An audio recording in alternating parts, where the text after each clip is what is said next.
este pervers să ne folosim de oameni ca să ne deculpabilizăm. Este pervers să ne folosim de oameni ca să ne ofere resurse pe care noi ni le dorim, dar suntem incapabili sau poate prea comozi să le folosim.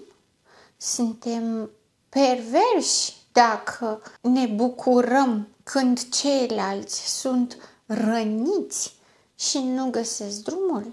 Este pervers ca o persoană să se uite la partenerul sau partenera de cuplu cum se chinuie să-i facă pe plac și dintr-o maleficitate sau un sentiment de răzbunare să refuze să fie mulțumit sau mulțumită de ceva și să tot ceară, să fie veșnic nemulțumit și să acuze din nou și din nou și din nou și să ceară mult, mult mai mult, tot timpul.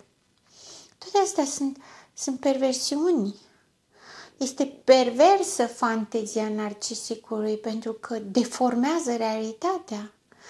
Perversiunea, practic, este orice act care transformă o persoană în obiect de plăcere al unei alte persoane.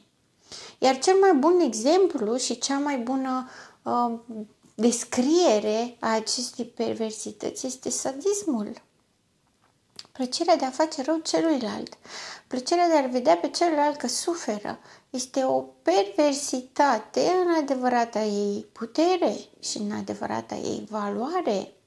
Actele perverse din activitatea sexuală o pot face și persoanele care nu sunt perverse, că sunt curioase, că vor să încerce, că vor să vadă cum este curiozitate, nu este perversitate. Perversitate, în schimb, este atunci când cineva cunoaște normele, cunoaște limitele și totuși forțează limitele ca să încalce norma și să folosească norma împotriva altcuiva. Să folosească norma ca o metodă de pedeapsă.